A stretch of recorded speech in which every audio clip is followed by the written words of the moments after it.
Oi, eu sou a Tamires, bem-vindo ao canal Aqui Lemos com Calma. E hoje nós iremos falar de livros que me destruíram. Sabe aquele livro que você fica destruído após a leitura? Não, tô falando aquele livro que você fica acabado, esse mesmo. Hoje eu vou indicar alguns livros destruidores de esperança. Senta e pega um lenço, tá? Vamos começar com Meu Pé de Laranja Lima, do autor José Mauro de Vasconcelos. Esse foi um dos meus primeiros livros. Não imaginava sobre o que falava a história, mas fiquei interessada por causa da capa. Na época, a capa era um desenho de um menino meio... Era um desenho de um menino e tinha um pássaro. E eu pensei que seria uma história de uma criança e um pássaro. Bom, aqui nós vamos contar a história do Zezé. O Zezé, ele tem mais ou menos uns 5 anos e a família dele tá passando por um momento bem difícil, que o pai perdeu o emprego e agora só a mãe trabalha. A mãe, na verdade, não trabalhava antes, ela voltou a trabalhar para que eles pudessem sustentar a família. E além deles estarem passando por esse momento difícil, eles têm que mudar de casa. E essa casa onde eles vão morar, ela é menor do que a casa que eles tinham antes. E todas essas mudanças, elas não são explicadas diretamente para a criança vai percebendo ao redor. É uma narrativa que você vai ter muita sensibilidade, porque é através dos olhos de uma criança. Nesse livro, se você tem sensibilidade à violência contra a criança, é melhor você passar reto. E é muito interessante você observar o ponto de vista de quem apanha, de quem leva a pancada, de como os pais, eles não têm ideia de como isso transforma e destrói a personalidade de uma criança. Dentro de todas as coisas ruins que estão acontecendo dentro da vida do Zezé, a gente tem dentro do quintal dele alguns pés de frutas, e os irmãos acabam cada um escolhendo um pé de fruta, e para ele só sobra um pé de laranja lima pequeno, minguado, que tem alguns espinhos e que ninguém queria, mas ele acaba fazendo uma nova amizade. Ali a gente vai ter uma inserção de um realismo mágico, porque o pé de laranja lima, ele tem a sua parcela dentro da história e ele acaba ganhando vida. É muito interessante você observar a dinâmica dele junto com o pé de laranja lima, que o pé de laranja lima vira o refúgio dele. É a imaginação que toma conta para ele poder fugir do que ele não entende, principalmente quando ele leva alguma surra. E o Zezé é um menino bem levado, como qualquer outra criança. Ele faz muita traquinagem, ele brinca mesmo e usa bastante a imaginação. Porém, os adultos estão num momento bem difícil da vida deles e eles não entendem muito bem porque que o Zezé está tão levado assim. Eles acabam atribuindo a toda essa imaginação, toda essa peraltice dele a uma criança mal criada, e eles usam de violência para poder educar, o que é bastante triste se você for pensar. Bom, tirando toda essa tristeza, o Zezé, ele consegue encontrar alegrias nesse momento de imaginação que ele tá junto com o pai de laranja lima. Ele tem um irmão menorzinho que é o Luiz, então ele chama esse irmão de Rei Luiz. Tem muitas aventuras entre ele e esse irmão,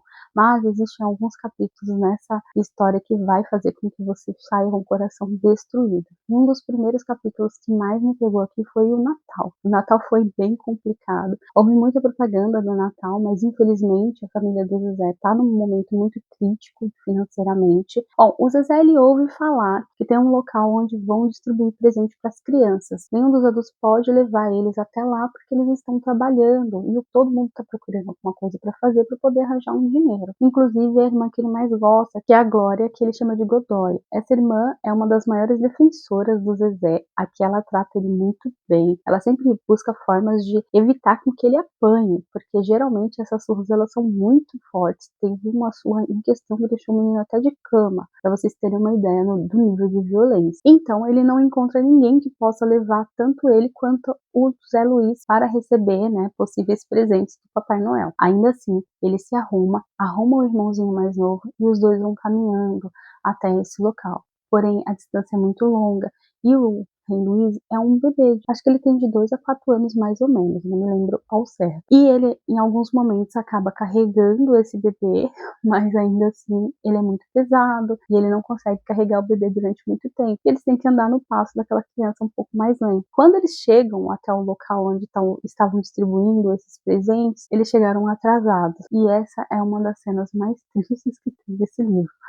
É de cortar o coração. Você vê todo o esforço que eles empregam para conseguir chegar até um local para receber um presente. Possivelmente eles nem teriam possibilidade de escolher. E quando eles chegam lá não tinha mais nada. Aqui também a gente vai ter a inserção de um outro personagem, que é o português, eu não me lembro o nome dele, mas é chamado como Portuga, assim que o José se refere a ele, que é um homem já na sua meia-idade, se eu não me engano ele já está um pouco acima da meia-idade, já está perto ali da aposentadoria, e ele tem grandes recursos, ele tem o melhor carro da cidade, onde as crianças gostam de pegar rabeta nesse carro, e o Zezé acaba pegando rabeta no carro do português, e o português descobre, e ele acha que o português vai maltratá-lo, né? Vai fazer como todos os adultos fazem, bater nele ou denunciar ele aos pais. Mas não é isso que acontece. E os dois começam a formar uma amizade muito bonita, muito interessante. E a gente vai ter naquele alívio, aquela esperança de que a vida do Zezé vai melhorar. Mas infelizmente não é isso que acontece. Como eu disse, é um livro destruidor. Você fica com o coração na mão com as coisas que vão acontecendo aqui. E a finalização, ela é esplêndida. Recentemente eu descobri que é uma trilogia, tem outros livros, eu adquiri mais um que é Vamos Aquecer o Sol, e tem o outro que é o terceiro da trilogia, que é Doidão, mas esse livro é de partir o coração. E o mais interessante de você terminar essa leitura é você descobrir que ele é baseado na própria história do autor. Você ter essa percepção de que tudo o que aconteceu, ou pelo menos uma grande parte do que aconteceu aqui, é real.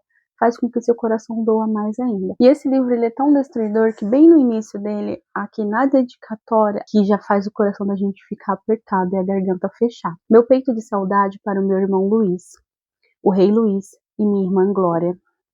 Luiz desistiu de viver aos 20 anos e Glória aos 24 anos. Também achou que viver não valia mesmo. Saudade igual ainda para Manuel Valadares, que mostrou aos meus 6 anos o significado da ternura, que todos descansem em paz. E agora, Dorival Lourenço da Silva. Dodô, nem tristeza nem saudade matam. E você inicia esse livro, e quando você está lá lendo o livro e você vê que tem a Glória, que tem o Rei Luiz, você volta aqui para a dedicatória e imediatamente vai ler. E o teu coração vai ficando mais apertado ainda, sabendo que essas pessoas não estão mais entre nós. Como o José Mauro de Vasconcelos, que é um livro antigo, né, gente? Mas, ainda assim, muito jovens. Bom, vale a leitura. Bom, o próximo livro é Herdeiras do Mar, da Marilyn Blanchett. É Blanchett ou Bratchett? Acho que é Bratchett. E o que falar sobre esse livro? Esse é um dos livros mais tristes que eu também li na minha vida. Tem muitos livros tristes que eu li na minha vida, mas esse daqui me fez ficar pensando bastante tempo sobre como essas mulheres aguentaram. Bom, vamos lá. Aqui ele vai contar a história da Hana. A Hana, ela já vive numa época onde o Japão fez a invasão da Coreia, que hoje não é Coreia do Sul, Coreia do Norte, mas naquela época era só Coreia. E o Japão invadiu a Coreia para colonizá-la durante o período da Segunda Guerra Mundial. Durante esse período de colonização, foram anos muito duros para a Coreia, onde eles tiveram tanto a sua história como a sua própria língua suprimida pelo povo japonês. Eles não deixavam nem mesmo os coreanos falar coreano. Além de toda a questão da guerra, durante esse período houve muito tráfico de pessoas, inclusive, ou em sua maioria, de mulheres. Elas eram traficadas para servir em casas de prostituição. E isso acontece com a Hana, que é a protagonista desse livro. Nesse livro nós vamos ter duas perspectivas de protagonismo. A gente tem a perspectiva da Hana, a irmã mais velha, essa que foi prostituída, ela é levada para a Manchúria e lá ela é colocada numa casa de prostituição onde ela tem que servir muitos homens. Bom, para vocês terem uma ideia, tem uma parte aqui do livro que é narrado que os soldados faziam fila para ter a vez com ela. E muitas vezes ela tinha que atender, muitas vezes não, na maioria das vezes ela tinha que atender, assim, descanso ou pausa entre cada uma das relações. E essas relações eram dentro dos termos dos soldados, ela não tinha voz nenhuma, então ela era usada como se fosse uma boneca. E nem sempre era de forma sem violência, na maioria das vezes envolvia muita violência. Poucas vezes essas violências eram interrompidas. Antes da Hana ser raptada, fica sabendo um pouco da história dela, que ela veio de uma família onde as mulheres são mergulhadoras. Lá na Coreia eles têm uma cultura das mulheres, principalmente na ilha de Jeju, de mergulhar em alto mar, sem equipamentos. As mulheres mergulhavam em alto mar para poder catar mariscos. Que é um dorama na Netflix, A Vida Te Der Tangerinas, que ele conta bastante sobre as histórias dessas mergulhadoras de alto mar. Mas voltando aqui para a história, a Hana ela tá lá no alto mar mergulhando, quando ela vê um soldado japonês se aproximando, e a irmã dela tá na beira, né, da praia. E ela já imagina o que poderá acontecer. Esse soldado vai abordar a irmã dela e vai levar a irmã dela embora. Ela não pode deixar isso acontecer. Ela imediatamente nada até a praia, consegue interceptar esse soldado e afastar da irmã dela. Porém, o soldado a leva para a Manchúria e posteriormente para a casa de prostituição. Então a gente vai seguir a narrativa da Hana, contando todo o trajeto que ela faz, toda a vida dela lá dentro dessa casa de prostituição. E a gente também tem a narrativa da Amy, que é a irmã mais nova que foi salva pela Hana. A Amy, ela se sente culpada durante bastante tempo da vida dela, porque ela não vai ter mais notícias da Hana, não vai saber o que aconteceu com a Hana, enquanto ela vai levando a vida dela, que ela sabe que ela tem aquela vida porque a irmã dela se sacrificou por ela. E a Amy, ela também vai levar uma vida muito dura, porque ela vai ser uma mergulhadora de alto mar também. Que é, se eu não me engano, o jeito que se pronuncia é Hanyo. Não sei ao certo, não sei muito de coreano, então, gente. Posteriormente, a gente vai ver a vida da Amy com a Amy mais velha, ela tentando uma retratação do governo japonês referente a esse período de guerra, em que eles sequestravam essas mulheres e usavam e usufruíam dessas mulheres. Muitas mulheres morreram nesse processo, foram poucas que retornaram. Porém, o Japão até hoje ele não reconhece esse crime de guerra, ele não pediu desculpa a essas mulheres até o momento, e é uma coisa que elas lutam até hoje. Foi recentemente instalado uma estátua em homenagem a essas mulheres lá na Coreia. Vou colocar uma foto aqui para vocês verem. Esse livro, ele é um tiro no pé. Quase todos os livros que são referentes à Segunda Guerra Mundial deixa a gente com o coração triste, desolado, porque é muita coisa ruim que acontece. Você sempre fica pensando, meu Deus, como o ser humano é um ser horrível. Bom, a narrativa desse livro é muito interessante, principalmente quando está sendo narrada pela Hana.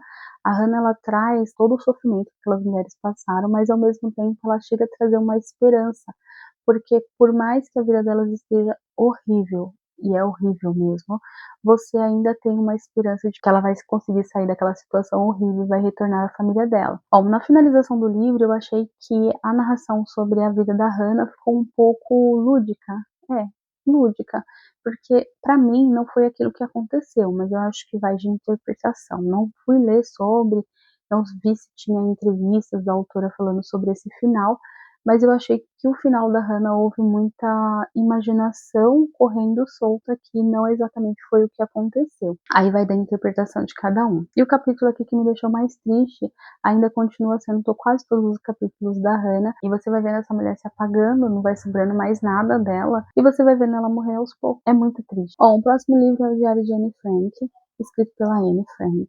E aqui a gente vai contar a história da Anne Frank, que eu acho que todo mundo já tá cansado, careca de saber, que a Anne viveu durante alguns meses nesse sótão aqui, que era o esconderijo dela, com a família dela e alguns conhecidos. E o interessante dessa história é que você se pega lendo os pensamentos de uma menina tinha muita esperança, ela tinha uma vida, ela era feliz, ela tinha a família dela, tudo estava indo bem na vida dela até que veio a Segunda Guerra. E os sonhos dela são destruídos. Enquanto ela está nesse esconderijo, a gente vê o quanto ela ainda não estava ciente do que estava acontecendo, do que estava por vir, de quão grave era a situação. Eu acredito que grande parte da população não tinha esse conhecimento, não tinha essa dimensão, principalmente as pessoas que foram mais afetadas, que foram os judeus, durante esse período de guerra. E aqui, você lendo todos os diários dela, você lendo as passagens, ali as entradas, você se pega torcendo pela Anne. Você fala, nossa,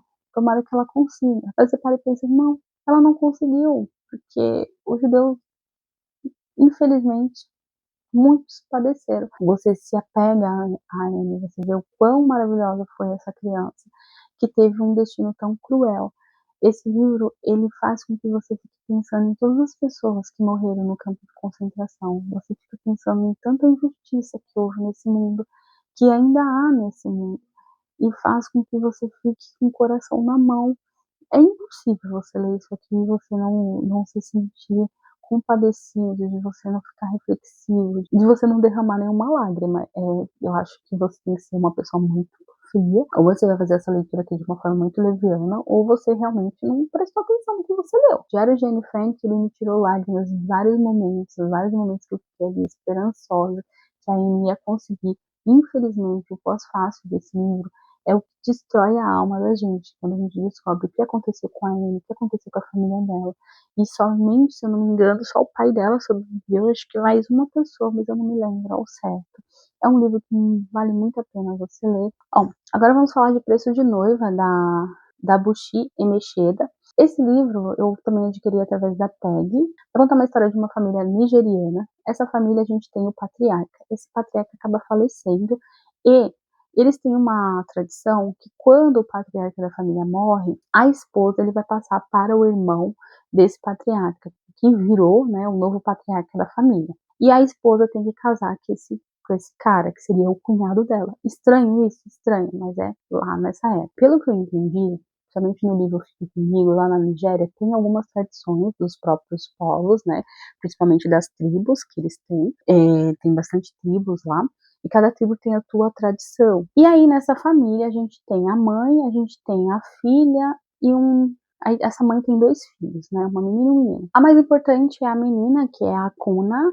A Kuna tem ali em torno dos seus 17, quase 18 anos, se eu não me engano, e ela tá já próxima do casamento, né? Quando ela tiver a sua primeira menstruação, ela vai se tornar apta para casar.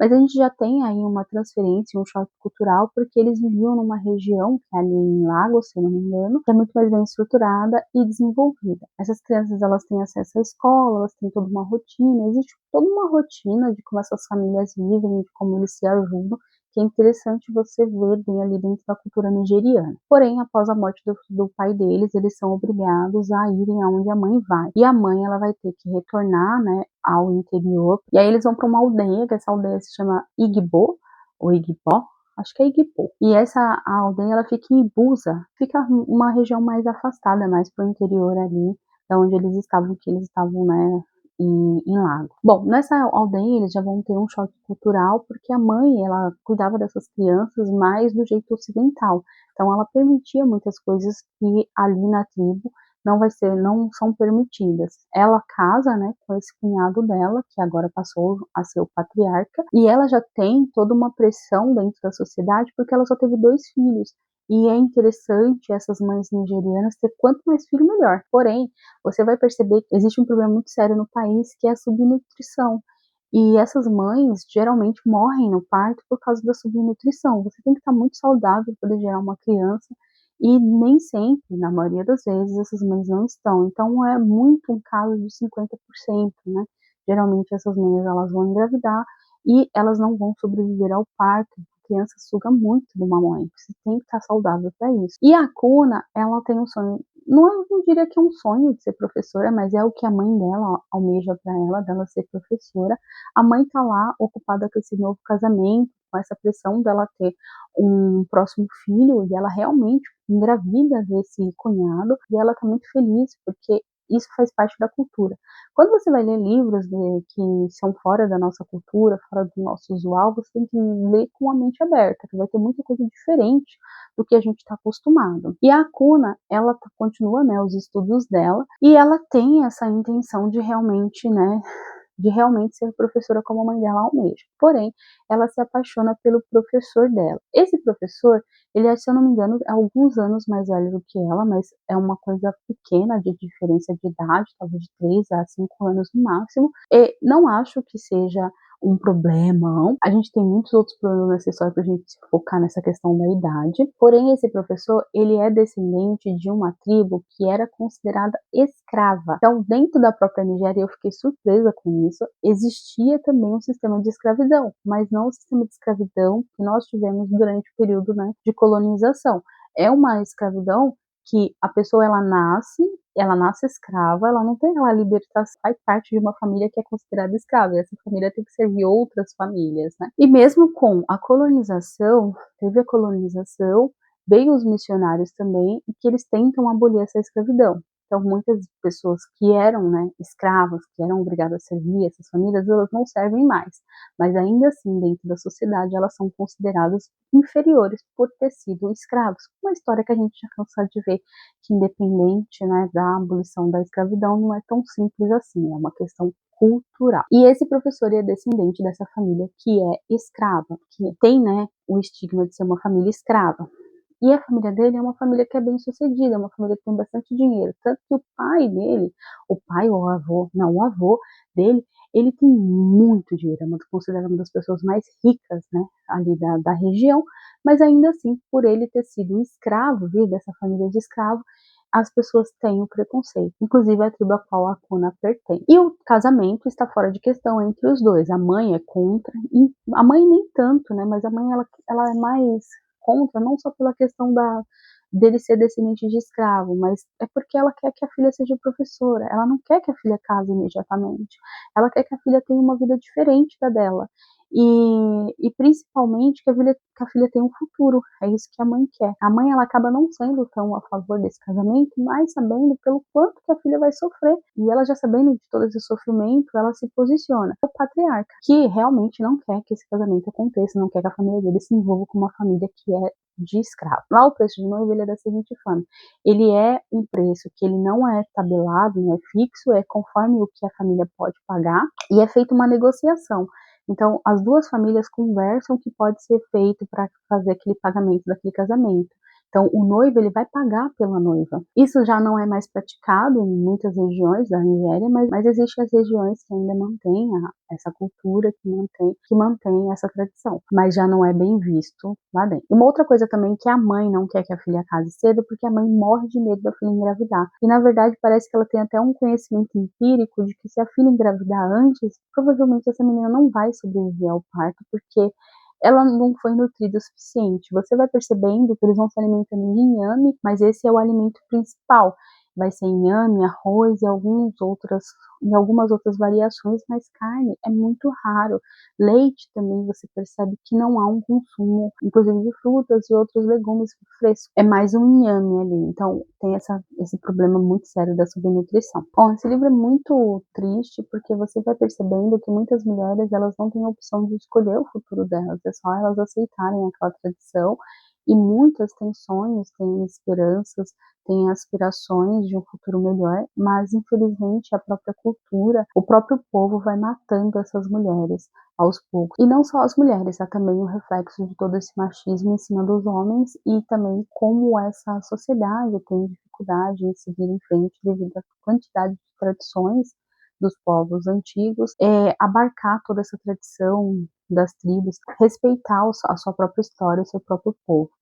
Vale muito a leitura. E por último, mas não menos importante, nós temos Por Favor, Cuide da Mamãe. Aqui a gente vai contar a história da Park Seo-nil, não sei se pronunciei corretamente, nome coreano é mais difícil de pronunciar, gente. Ela tem os seus 70 e poucos anos, ela vem de um casamento já de 50 anos e 5 filhos. Acontece que um dia ela vai visitar os filhos, né, em Seul, ela vai junto com o marido.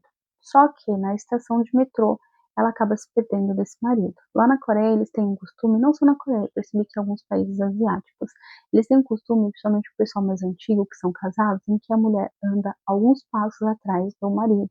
E aí o marido tá andando na frente e em algum momento ela se perde do marido e o marido não percebe, ele continua, né? Ele só vai perceber muito, mas muito tempo depois, onde ele já não consegue mais encontrá-la, né? A gente está falando aqui de uma estação de metrô onde tem bastante fluxo de pessoas, seria muito difícil você encontrar uma outra pessoa. Mas o grande problema é que todo mundo pensa que ela vai até um local onde ela vai pedir ajuda, ela já vai pedir auxílio, eles vão porventura acabar encontrando essa mãe. Eles vão percebendo que na verdade essa mãe tem alguns segredos. Não é bem segredos, são coisas que eles não perceberam ao longo dos anos em que teve contato com essa mulher. Bom, a gente vai ter vários capítulos aqui de todos esses filhos e também capítulo do marido, mostrando o quanto eles não conheciam essa mulher, o quanto essa mulher serviu a eles e eles não a via como uma pessoa com vontades, uma pessoa com personalidade. É interessante ter um capítulo que a filha ela não tinha percebido que a mãe não sabia ler. A mãe era analfabeta. E porque toda vez que chegava uma carta, alguma coisa da escola, a mãe sempre falava assim, lê pra mamãe em voz alta. Mas na verdade era porque ela não sabia ler. É bem sensível cada capítulo de cada filho, porque você vê o quanto essa mulher foi apagada. O quanto essa mulher não tem nenhum ponto dentro da história da vida dessas pessoas com que não seja ela servindo eles. tanto dos filhos quanto do marido. E você percebe pela narrativa que ali no final da vida dela, ela já estava com problemas frente à memória, ela já estava dando sinais de que ela não podia andar mais sozinha por aí. Mas ninguém prestou atenção nela, até que o inevitável aconteceu. Infelizmente, esse livro não tem um final feliz, ele não tem, na verdade, ele não tem muita coisa de feliz aqui. Você vai lendo e você vai percebendo que essa realidade é uma realidade de muitas mulheres. É um livro que em muitos capítulos me arrancou lágrimas, simplesmente pelo fato de que você vai vendo essa história, e essa história não é só da Park Sun-hyo lá na Coreia do Sul, essa história é da realidade de muitas mulheres. É a história da minha mãe, é a história da minha avó, é a história da minha bisavó, é a história da minha tataravó. E eu não quero que essa seja a minha história também. E é interessante você tomar consciência disso e você perceber que muita gente ainda precisa tomar consciência de como você trata a sua mãe, não só sua mãe, seus pais. É um livro que me surpreendeu muito. É um livro curto também, mas ainda assim, ele não precisava de mais páginas. Ele te destrói em cada capítulo. Eu achei a narrativa da autora da Kim Song... Como é que é o nome dela? Kim Swan Shin. Kim Song Shin. Não sei se eu pronunciei corretamente. Eu achei a narrativa dela muito poética. Eu gosto muito de autores que têm essa narrativa que ela não é tão floreada, mas ao mesmo tempo ela tem uma poesia por trás dela, apesar de eu não gostar muito de poesia. Ah, hipocrisia. Mas eu gostei bastante do jeito que ela escreveu.